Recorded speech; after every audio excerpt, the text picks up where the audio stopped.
Hello and welcome to the Science of Psychotherapy Conversations. Here we are in 2025. Fantastic. Looking forward to an amazing new year for everybody.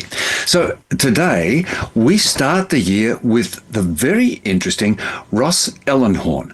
He's a psychotherapist, trained in that, done his PhD in Brandeis University.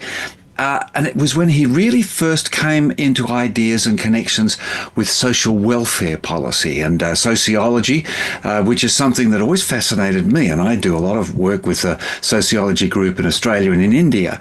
And this connection of the human being, this whole frame of sense.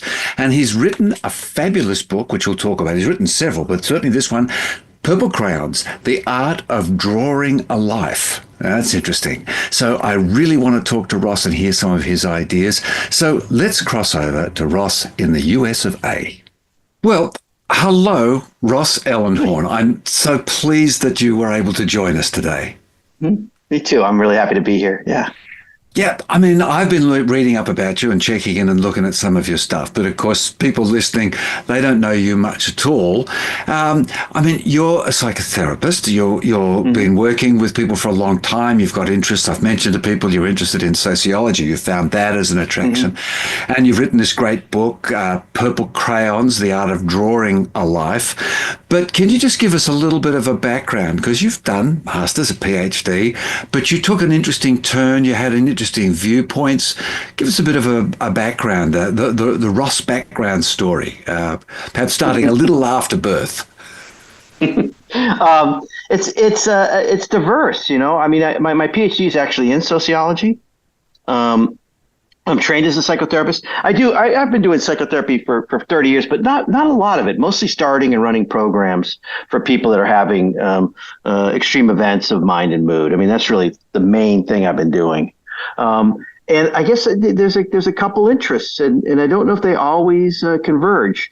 One is really this not very unique idea that we're social beings and that we're really wasting our time if we're not thinking about the social experience of the people that we're working with.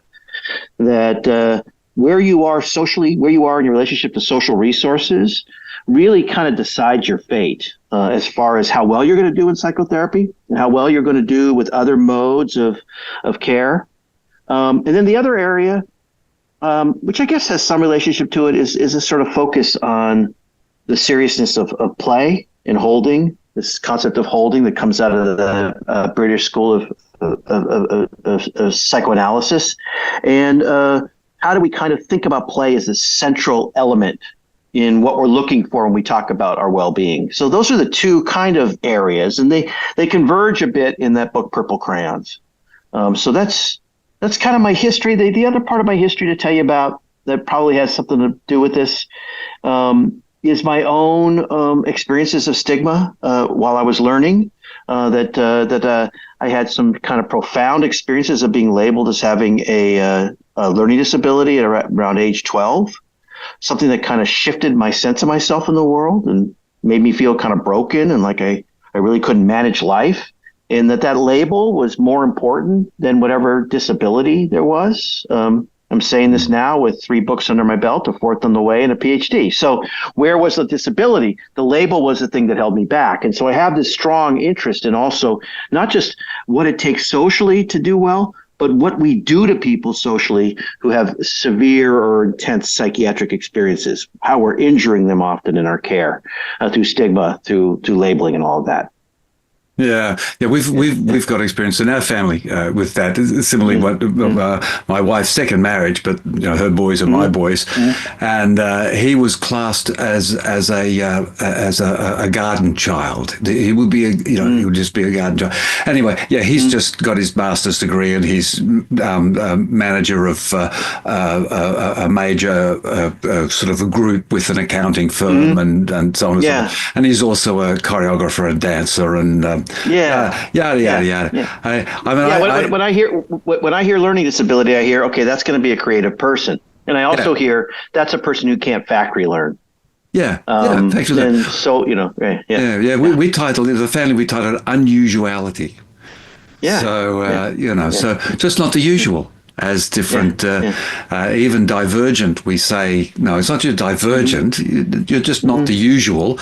That's interesting. And away we go. Don't isolate yourself. But of course, we've got to start somewhere in recognizing these shifts, but also just group stuff. I don't know. I was and still involved, but early days with interpersonal neurobiology with Dan Siegel and some of those guys. This sense of that we co-create each other, and of course that's been around in understanding, and this this idea of the isolated, the solo player. I mean, it's sort of a root element of American culture. I think of some other Western cultures as well. Like you do with this solipsism, going right back to there. I only let you in. But this automatic connection, that you talk about, this inbuilt connection that we have with others, and the way we positively and negatively influence each other. I wonder if you got some way of filling that out. Sort of, am I on the right track with some of your ideas? I really don't think that there's a thing called a self that isn't something that's happens in relationship. That you can't really feel. When I talk about a self, I talk about feelings of authenticity and aliveness, and I just don't think that those things happen if you're not relating to something, if you're not in a state of relatedness. Now, it doesn't have to be with other people necessarily all the time. Artists are feeling this when they're making art, but they're having a conversation with the history of art, and they're having a conversation with whoever made that paint, and they're having a conversation with an imagined audience. And so all these events are always about other focused in your relationship with others. I can't think of anything that we think about when we talk about kind of psychological suffering where we're not talking about it being something about a relationship with something else, And so, and then we're the animal that was, that we're not the only innovative animal. We're not the only collaborative animal, but we're just about the only animal that collaborates to invent. And that makes us completely oriented towards the other and towards figuring out the other and mentalizing the other, trying to figure out what's going on for the other. And so that just makes us completely social cultural beings. That's what we are. I can't imagine anything other than that, and yet we live in a field. We live in a field where people are talked about and thought about as kind of broken individuals, and that's I think injurious to people. Well, bringing us back, Nat, that brings us into your play, this idea of play, which is a huge thing. I mean, people who know me and who've listened, I mean, I put play as a key feature of curiosity. I think it's a natural aspect, not just investigation, but play for investigation. But this idea, talk to us a bit more about this idea of play and the way in which because I guess you're not talking about going and playing football. You're talking about something a little bit more expansive and interesting. I'd love to hear your thoughts on the way you play with play. Yeah, sure. Well, first of all, let me just respond. I think you're right when you say that American culture has this rugged individual orientation towards it. But if we were to think about American culture also, and we were to allow ourselves to broaden our understanding of American culture, we could also say that there's a significant amount of play in our culture, that we have elders who are trying to pass on a message to us. I think we're trying to pass on a message to us about how to live in a modern world. And those elders, I'll give you some names of those elders. One, he's still alive, is a guy named Bootsy Collins. Another is John Coltrane. Another is Ella Fitzgerald. Another is Allen Ginsberg. I can go back to the Transcendentalists. There is an entire quality within American culture that's actually individual, but it's about the individual at play, which means it's the individual relating to the world.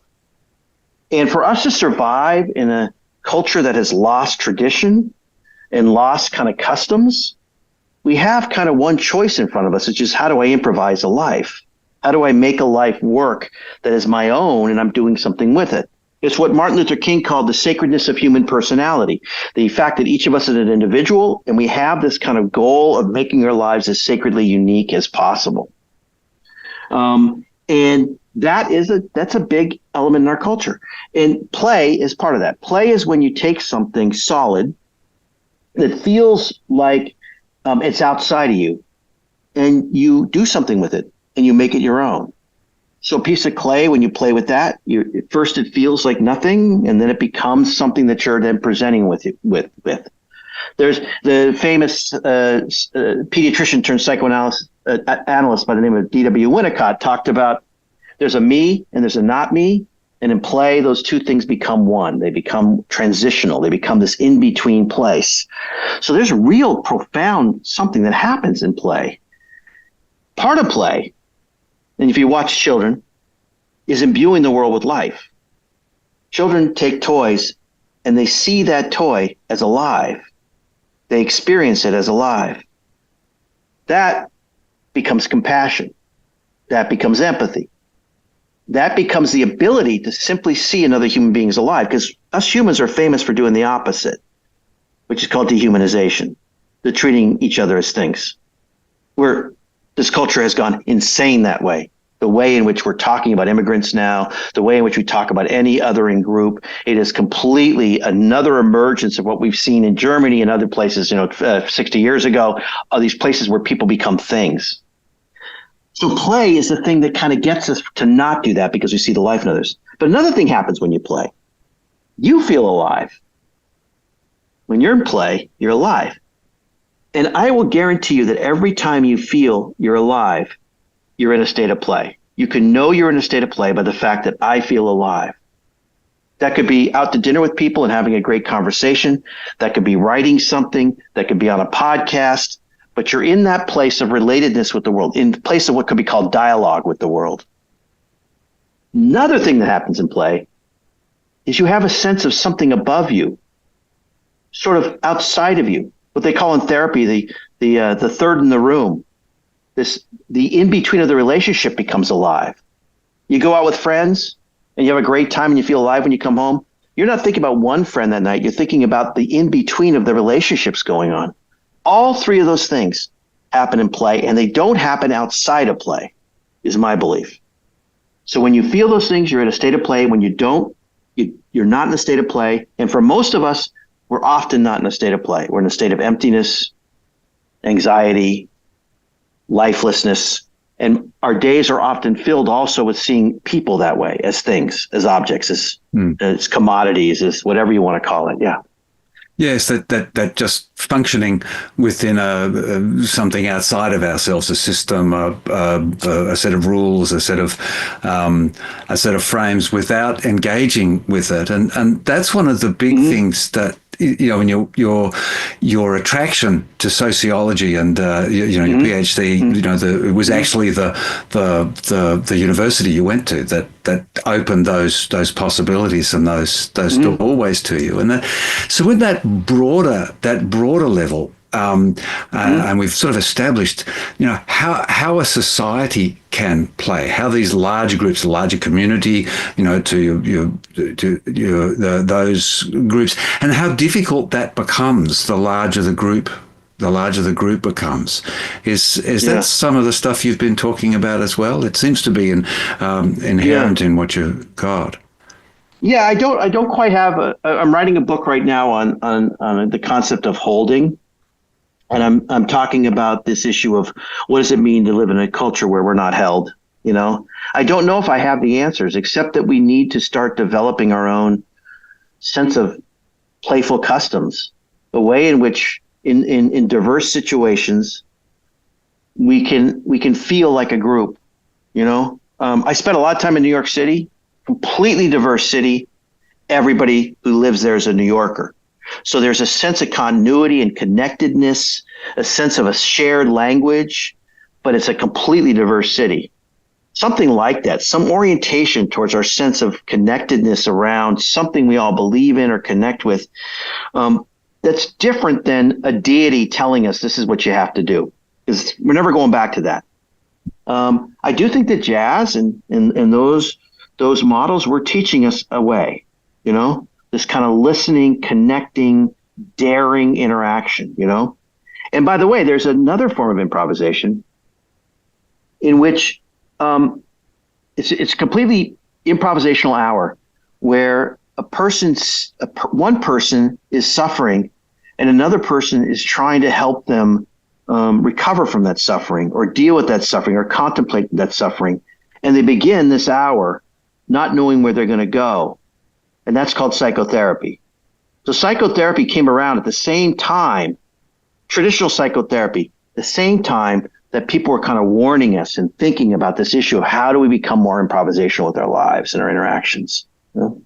Yeah, and the loss of improvisation in general functioning. I mean, the more we came, I know it's a little bit simplistic, but we talk about part of the education process was to get people organised and regulated so they could function successfully in factories and in single, sort of siloed frameworks, which unfortunately science then shifted into, and we became terribly siloed, and so we're just now starting to also begin to play with these different ideas in psychotherapy. We're playing by integrating. I just say to people, we're not integrating, we're reintegrating. What we did was we pulled it apart. We did, yeah. And this, so I'm kind of seeing a segue there into just talking about your book a bit more. The purple crayons. I love. Purple. I love the idea of crayons because I've got grandkids, but purple, interesting color. The art of drawing, art a life drawing. I mean, all those things have I've played with quite extensively before talking with you. With that sort of curiosity and playfulness in my mind, I just like to let you go. And with that openness and all those frameworks, talk about that book and also how it ties into the previous work you've done as well. Whatever's comfortable and interesting for you. Yeah, sure. So, it's really taking this book called Harold and the Purple Crayon, which was an important book when I was a kid. I think it's famous, but often people don't know anything about it. There was just a kids movie made out of it this year. By this guy named Crockett Johnson, who has this kid. He's got a crayon, and he basically, the pages are blank until he draws something on the pages. And you can look at that book and say it's all about telling kids to be creative. But I think it's much more important about that. I think it's about telling kids how to create liveliness. Everything he's drawing is new, alive things, and the struggle over doing that, and the importance of play. And he wrote that book in 1955. In 1955, there were a lot of people who were really worried about this thing called conformity. They were terrified that we were losing our souls to be like each other. Sociologists were talking about it. There's a book called The Lonely Crowd that was about it. Everybody was worried about it. And at the same time, all this interesting stuff was happening where people were kind of rebelling against it. Allen Ginsberg read The Howl that year. Martin Luther King gave the largest presented to the Montgomery boycott that year. That was the year that he was sort of catapulted into fame with this idea of the sacredness of human personality. Modern jazz quartet, John Coltrane and Miles Davis got together. Just all this stuff where people were talking about play and connectedness in this kind of way. And so the book feels like this time capsule from that time, like a children's author kind of writing to us about how do we keep that going. And by the way, he had a background in kind of anti-authoritarian movements and anti-fascism movements. So he had this in his head on some level. And so the book is really trying to talk about how do we live a life where every day is kind of seen as an improvisation, Not that you lose hold of, you don't say, I'm going to improv, not going to work today and get fired, but how do I see every interaction as alive and connected and something in which I'm kind of inventing while I'm talking to the person? And so that's really the central idea of the book. And it's also about what happens when we don't, when we so badly need to feel like everything's normal. And we desperately want that. We feel like we have to feel like everything's figured out because we're so scared to play. And the word for that, in my mind, is authoritarianism, that we enter and we follow leaders and we look for homogeneity and we look for everything to be the same because we're terrified of diversity and the kind of movement and improvisation that can happen when we're always kind of connected to people in an improvisational way. So it's both a warning, and it's sort of saying this is what we've got to do in the modern era, is become more like Harold, more creators of our own existence in a way where we're respecting each other. That's the basic idea behind the book. Yeah, it's so interesting. It just reminds me of someone talking to one of my clients just the other day, and she's so full of self doubt or self concern due to early life traumas and a lot of difficult, and we can sort of talk about in relation to attachment and all those sorts of things. But she said it was funny. She talked about one other thing. She also talked about sessions with me. After you, she said, for another couple of days, that critical voice seems to disappear, and I just talk to people. And she said, I want to do that all the time. But then it starts beefing up again. And so that's what we're working on. But of course, it's actually tying into what you're saying, am I doing it right? And the trouble with improvisation, trying to get through to people, is there is no right. There is no wrong. It is purely experience. And if I can just sort of be inspired by what you're saying, what is life? Life is not a critical comment. Life is an experience, and you can't get life wrong. I mean, I think that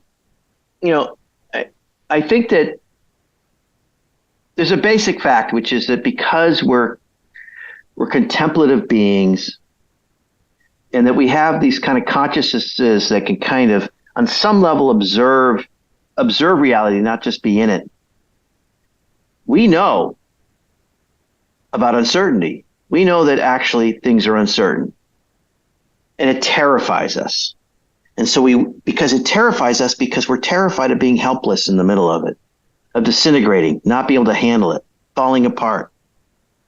And so a lot of our struggles are about that thing, about how do I get through uncertainty? How do I kind of hold myself up? And how do I do that without being so afraid that I'll end up helpless, not get my needs met because uncertainty has taken over and I can't make things happen. And so then self-doubt and these things are kind of these things that kind of come from that, right? Which is, I don't want to try too hard. I don't want to, give it my all, because what if it all falls apart, And so we used to not think about uncertainty because we had these religions and customs that told us the world made sense, and we don't have that any longer.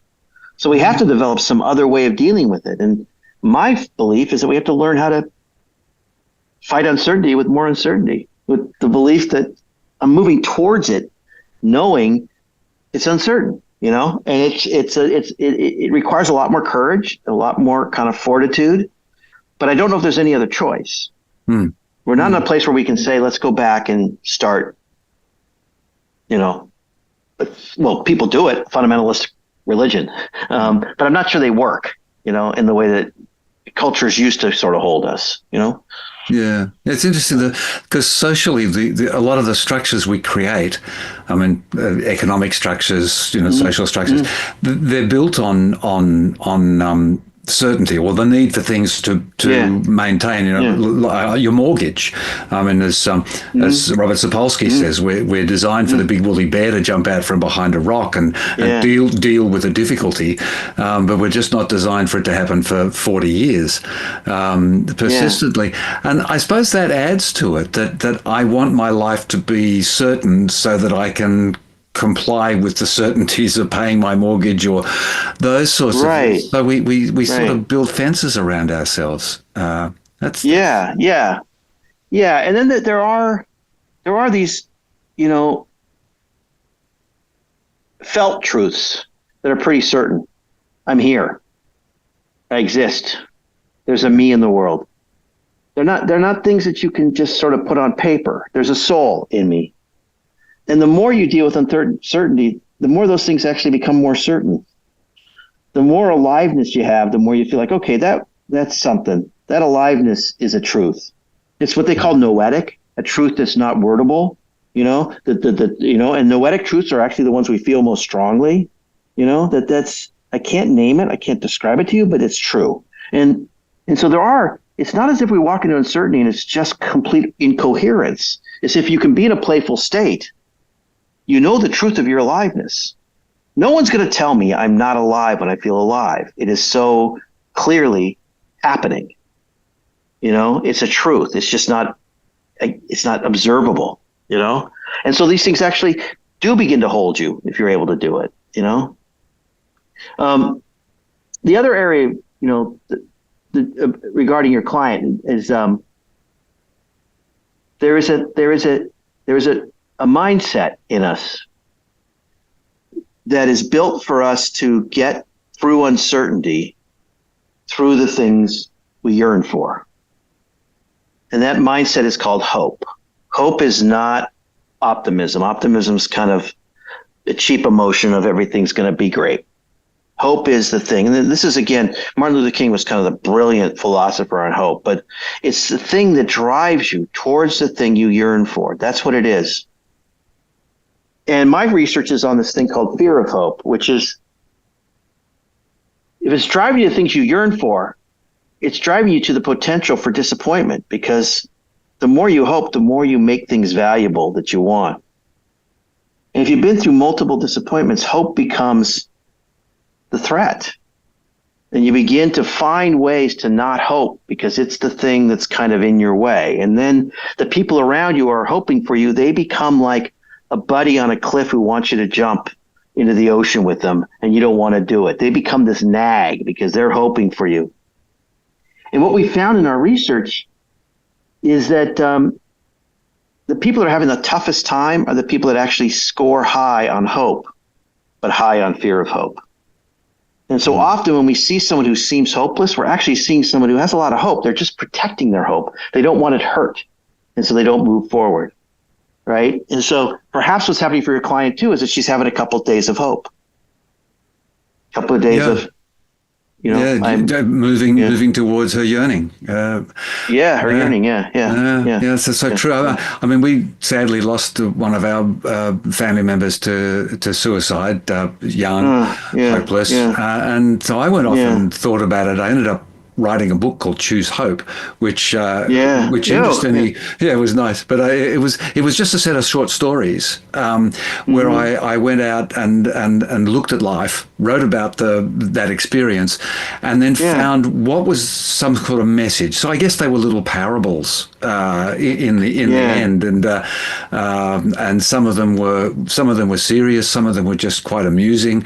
I wrote a story about a girl sitting in a cafe in Venice who was on her own, and she was very sad. But the moral of the story was it was being written by a man sitting in a cafe in Venice on his own. That's great. Yeah. But then other times, when I was in Lake Geneva, and I was waiting for the fog to lift, and I said, "Oh my God, pay attention to the world while you're waiting, because the time you waste waiting is lifetime." So some nice things, but the end result of it was coming back is I added the sense of hope is our creative capacity to create the things that move us towards. But I love that move us towards what?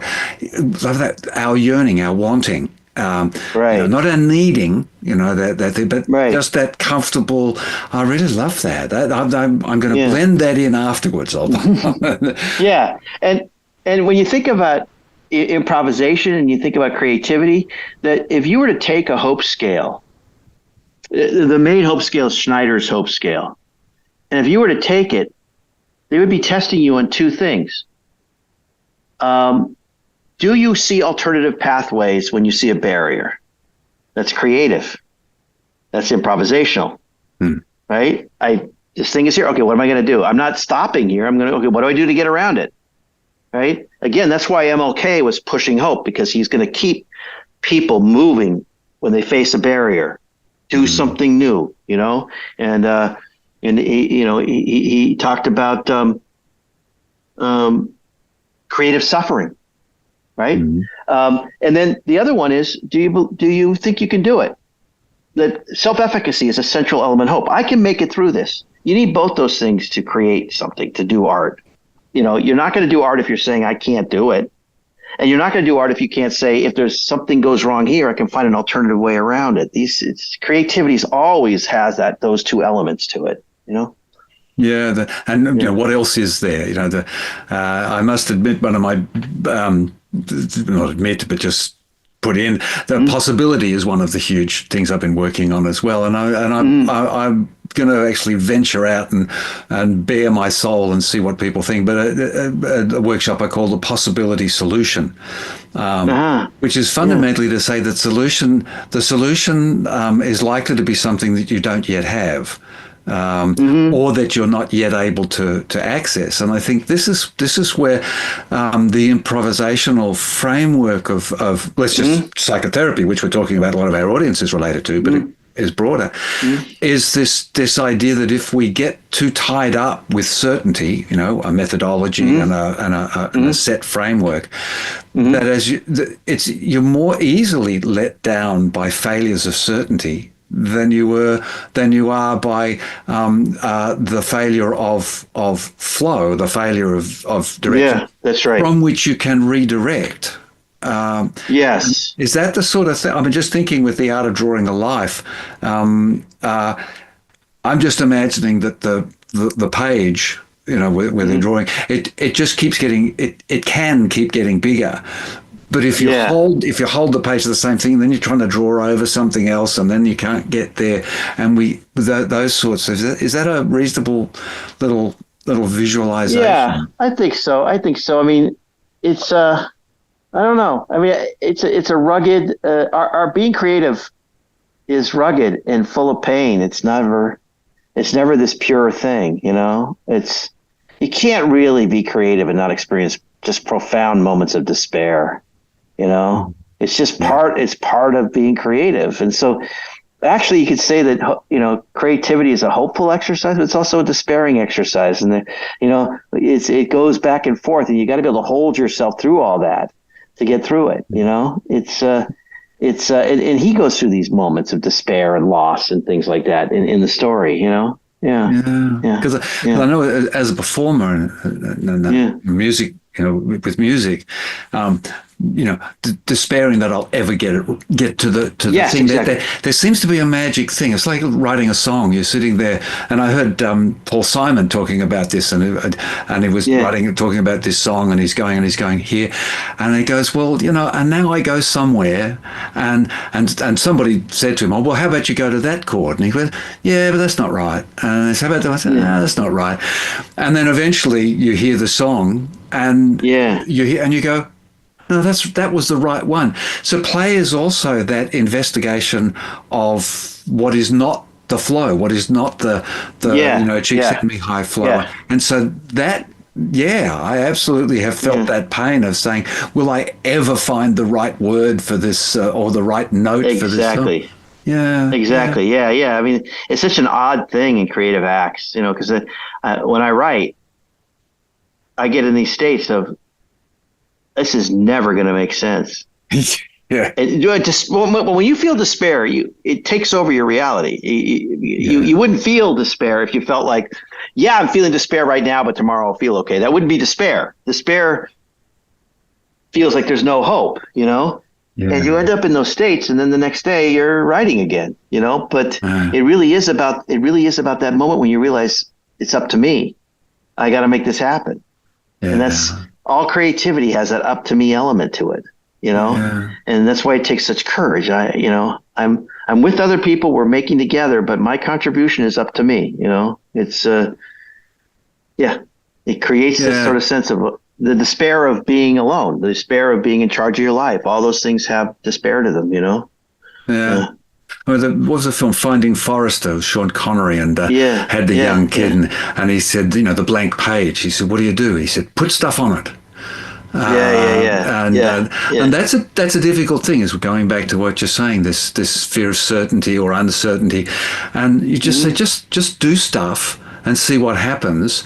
That's very challenging for, as I say, the average Joe who's walking along, worried about his mortgage, and also worried about the longevity of things and the safety of his kids and her, and vice versa. So, in the workshop areas and the programs, you say you certainly work with some individuals on in its appropriate time, but working with something that people can work with.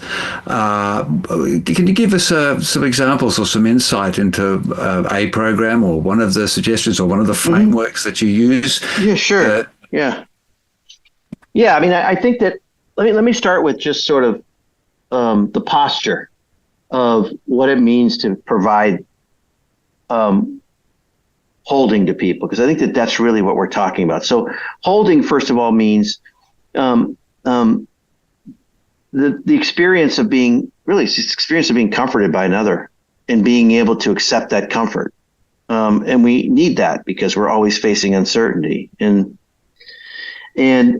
what is the stance it takes to hold another? Well, it requires that the other feels like you have some recognition of who they are, but not so much that they feel like you've made up your mind about them. Like that is really, it's about being uncertain, but recognizing. And everybody listening, just think about that for a second.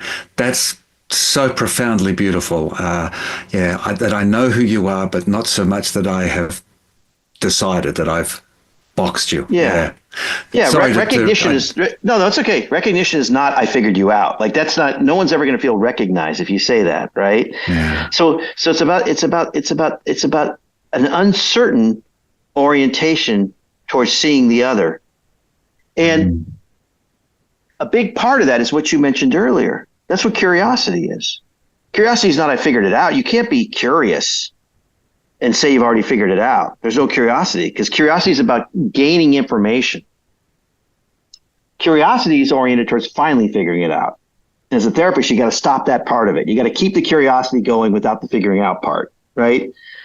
And that's a central element to the kind of listening that helps people feel recognized in a way.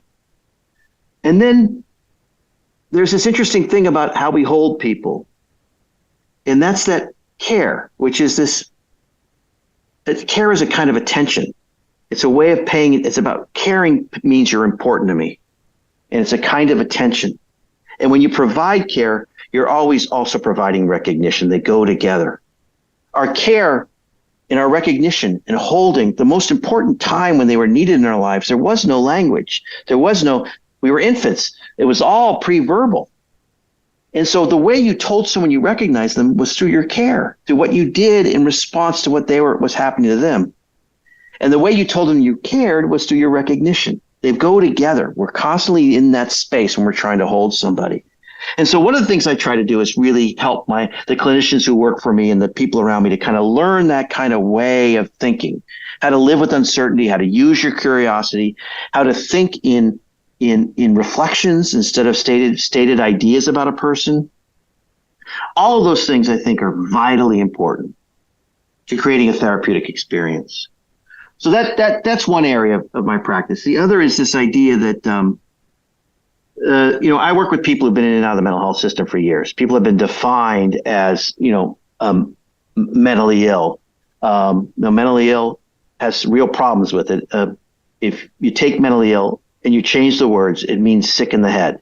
And we have this idea that telling people they're sick in the head will get them out of stigma, which is insane.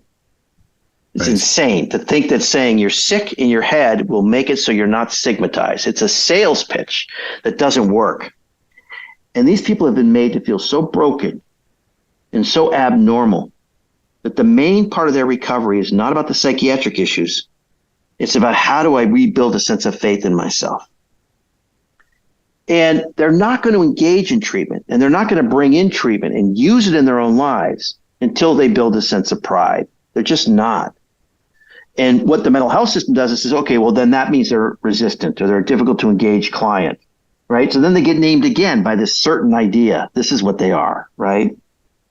And so I'm trying to create systems where that kind of sense of care and recognition are going on, while at the same time something very important. There's a thing called threat assessment theory. And it's from social psychology. Threat assessment theory says that if I see a challenge in front of me and I don't have the resources to meet that challenge becomes a threat. So if you're walking in the cold and it starts getting colder and you got shorts on and a t-shirt, it starts to feel like a threat. You put on a jacket and some ski pants, it becomes a challenge, right? If you don't have social resources, a sense of social support, a sense of purpose, a sense that you're effective in the world, a sense of inclusiveness of the world, that's your jacket. Those are the things that make us feel like life is just challenges, not threats. And we're taking that away from psychiatric patients. My program is about how do we get those things back? That's why we take the most acute cases, the most complex cases, and we keep them out of the hospital in their own apartments, right? People that you think have to be in the hospital, have to be in a residential program. We're keeping in their own places because we're trying to help them on a daily basis build a sense of pride and feel connected to the community. We never say, let's bring in a yoga instructor to our residential program. We're saying we're going to a yoga class with you, right? We're constantly trying to get you out into the world so you can build those things. A person who doesn't have social resources can't face some important challenges. They're not going to look at themselves and the things they have to change because that challenge becomes a threat. And they're not going to engage in someone helping them because the help with the fear of hope becomes a threat. So if we're going to talk about helping these individuals, we can't just say they got to go to therapy. We got to say we got to surround them with these teams that give them those resources, give them the ability to see life as merely a challenge, not as a constant sense of threat. Does that make sense to you? Oh, no, absolutely. Yeah. I got several clients who, are doing this work, and it's certainly the way I work too. It's beautiful to hear. And I'm just thinking of a lovely friend of mine who I met more than a decade ago, 15 years ago, Sharif Darwish in Alexandria. And he worked in a psychiatric hospital. He was a psychiatrist. And he was learning. And, he said that people would come in, they'd recover from addiction mostly. They'd send them out. And he said to his supervisor, said, well, what do we do? Where do they go? He said, oh, don't worry, they'll be back in a few weeks. And he said, that's the good. So he went out and he started just a place in the community where people could come. And it's now the recovery center. He's got two. They have the weekly basketball game. They've got the monthly barbecue. And, but a real thing that was so fabulous in little story. He was there the Egyptian Spring, so it's going back 10 years.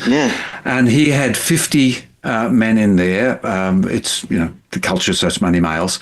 But anyway, they went off back to their community because the police disappeared and there was all this drama, and they were looking after their neighborhoods. And Sharif said he could see the drug dealers. Just there because there were no police.